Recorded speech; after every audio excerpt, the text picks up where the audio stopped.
하나님 말씀 창세기 45장 16절에서 20절 말씀까지 함께 읽도록 하겠습니다.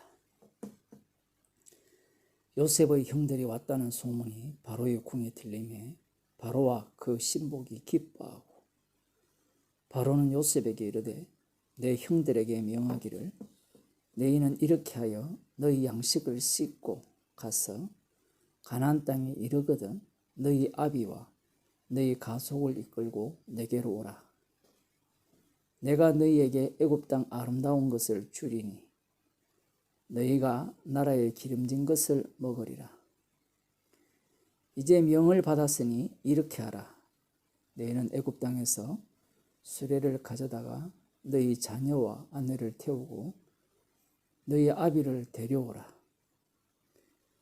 또 너희의 기구를 아끼지 말라.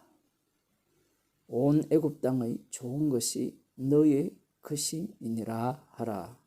아멘.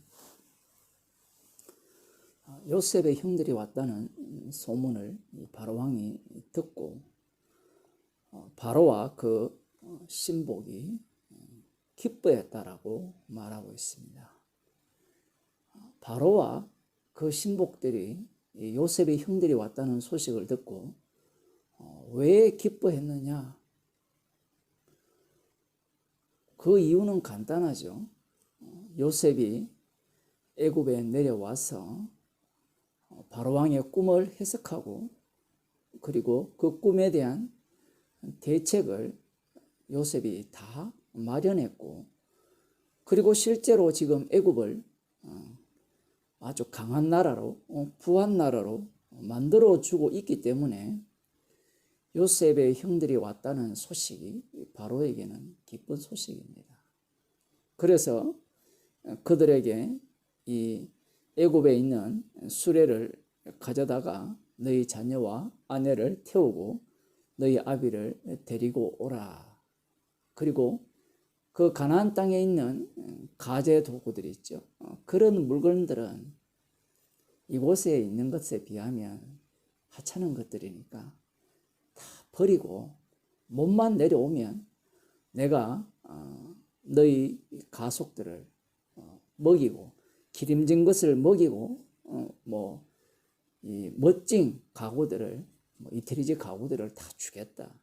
왕들이 쓰는 가구니까 왕이 쓰는 가구니까 그러한 가재 도구들을 다 제공해 주겠다.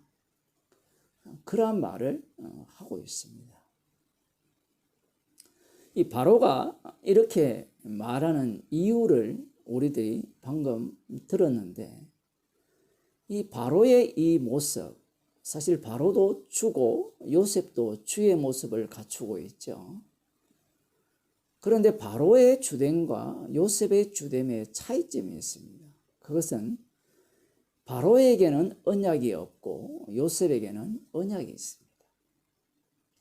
요셉에게는 꿈이 있고 바로에게는 꿈이 없죠. 요셉을 주도하여 이끌고 가는 것은 꿈입니다. 그러나 바로 왕은 꿈의 외부에서 꿈을 구경하고 관찰하는 거예요. 절대로 그 꿈 속으로 합류당할 수가 없는 겁니다. 그래서 지금 요셉과 요셉의 형제들의 만남은 죽음의 만남이었죠. 신약적으로 표현하면 십자가에 못 박혀 주님과 함께 죽고 다시 살아난 자들의 만남. 그들 눈에는 어린 양의 피, 하나님의 아들의 죽음밖에 보이지 않는 그들의 모습이에요. 그 죽음으로 만나는 만남이에요. 그러나 이 바로왕이 보는 관점은 죽음이 없습니다. 무슨 얘기인가 하면 요셉은 자신의 죽음을 담아서 형제들을 살리고 있죠.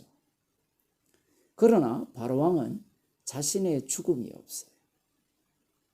그러면 바로왕이 이렇게 지금 큰 소리 칠 수 있었던 그 이유가 무엇입니까? 요셉이 꿈을 잘 해석해 주어서 바로왕이 잘 사는 것일까요? 그렇게 본다면 그게 육이죠.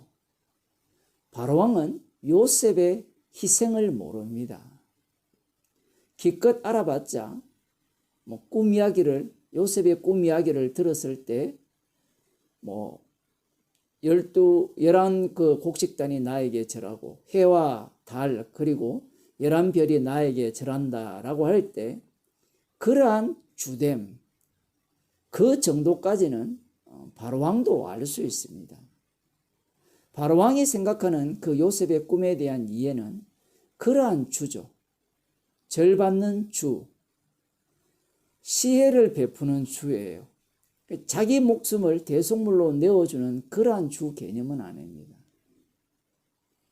바로왕이 알고 있는 이 꿈에 대한 이해는 마치 아브라함이 하나님의 약속에 대한 이해와 야곱이 하나님의 약속에 대한 이해, 그러한 이해와 별반 다르지 않습니다. 이삭도 마찬가지죠. 그 모든 이해가 나를 중심으로 하나님의 약속을 해석하는 방식이었습니다. 약속이 중심이 아니라 나를 중심으로 한 약속이기 때문에 항상 나의 자리가 주의 자리로 올라가야 되는 자리입니다. 요셉도 처음에는 그러하였죠. 야곱도 마찬가지입니다. 이 요셉의 형들도 마찬가지죠. 그러나 주님께서는 이들을 언약 백성답게 야곱을 이스라엘로 바꾸시는 방식으로 요셉을 요셉으로 바꾸시죠. 그러나 바로에게는 무엇이 없는가라고 할 때는 바로에서 희생 제물이 개입되고 다른 바로로 바뀌는 그 과정이 없어요. 분명 이 바로왕이 이 밥을 먹고 사는 이유가 요셉의 희생 때문이거든요. 그러나 자기가 잘났다고 생각하는 거예요. 자기가 운 좋게 살다 보면 운이 좋잖아요. 운 좋게 요셉이라는 사람을 만나서 꿈을 꾸었는데 그 꿈을 잘 해석해서 그 사람을 자기가 총리 대신으로 세웠거든요. 애굽의 총리로 세웠단 말이에요. 그러한 자를 통하여서 자기가 권세를 막강하게 이렇게 누리고 있고 부를 이렇게 충분하게 누릴 수 있다라고 생각하는 겁니다. 그러니 이 바로왕에게는 무엇이 없느냐라고 할 때는 희생으로 인하여서 요셉의 희생으로 자신의 생명이 보존된다는 것을 모르는 겁니다. 이걸 신약적으로 표현하면 지금 세상은 예수님의 십자가의 피 공로로 돌아가는 거예요. 대통령도 마찬가지고 세상 전체가 십자가의 피 공로 때문에 지금 이렇게 돌아가는 거예요. 달리 말하면 은혜가, 십자가의 은혜가 쏟아 부어지고 있어요. 그러나 성령을 받지 못한 자들은 이 십자가의 은혜를 알지 못하고 주변에 일어나는 모든 일들이 나의 왕됨을 위한 일이라고 생각하는 겁니다.